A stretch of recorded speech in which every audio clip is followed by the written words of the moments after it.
Sterling K. Brown and Ryan Michelle Bathé may look like they have a perfect marriage, but even they know getting there takes work, and a little help from Randall Pearson.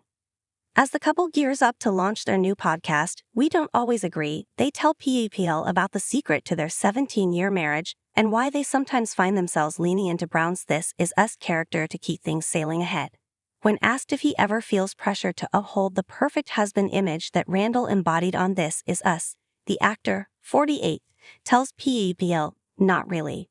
Randall's way better than me. Even my wife would say sometimes if I was trying to watch basketball or what have you, she's like, 'I need you to do something.' And I'm like, 'Okay,' but my attention's split." She once said, "I need you to take a breath and wonder what would Randall do now," he recalls, "and I paused the TV and I got up and helped make the Christmas tree." Adds Bathé, 48, "We talk about that in podcast, WWRD, What Would Randall Do?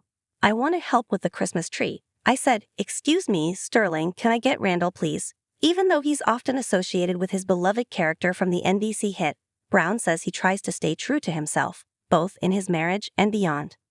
"I think more than anything, instead of upholding an idea that folks may have, is sort of trying to be as honest with my own foibles.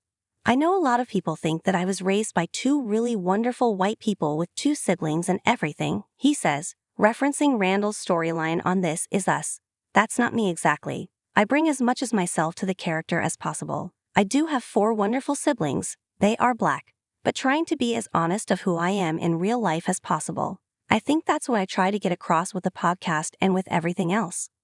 Brown will tackle that topic and much more on his and Bathé's podcast, which launches on Wednesday, September 25. The couple will be discussing everything from relationships, parenting and spirituality to ayahuasca, therapy, race, health, and navigating fame.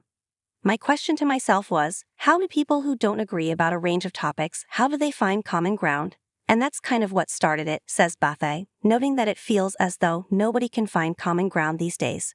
"I thought, well, in our house, we obviously have the same goals, but we have a lot of different ideas about how to get there. So maybe if we use ourselves as a little tiny microcosm of how two people who don't agree but have the same love for their family, each other, where they're going. Maybe that's where we start," she adds. "Sterling and I really don't always agree on a number of things, but we stand in agreement about where we are going and what we want out of life." As a married couple, Brown says working together comes with its own set of challenges. "I have this weird feeling of like, well, if it doesn't go right, if it goes wrong and we have a problem, then we have to take that problem home," he jokes. "I felt like the podcast was a nice microcosm of seeing, can we do it? Will we have beef? Will it be something that lingers into the relationship or not? I'm happy to say we're still married, we're still going. We did okay," he laughs before adding, "I also think it's really nice to see a couple, an African-American, Black couple, husband and wife, who are doing well in this industry, talk through what it takes in order for their marriage to work. I would say it's one of the motivating factors for Ryan and I to put our story on record. But the pair also acknowledge they're not perfect. In fact, Brown and Bathé weathered several challenges before getting married, including multiple breakups, and those past difficulties will be explored on their podcast. "We're doing the podcast so that we can, not necessarily help others because that's so grandiose because I don't know what kind of help we can provide, but it is an offering," Bathé explains. "A lot of people have questions about us and to us. There are things that we're figuring out, and we always find that what's more interesting is what we're figuring out, rather than what we already have nailed down. So we wanted to show people what it looks like and emphasize that life is about figuring it out." Adds Sterling, "If you want to call us goals, it's not because we got all the answers, but it's because we are committed to trying to contemplate the questions as deeply as possible together. The two certainly have figured out quite a lot, including the secret sauce to their 17-year marriage. I think we try not to go longer than 3 weeks without seeing each other. So if I'm on location and she's on location, somebody's going to come home or somebody's going to go visit," Brown said.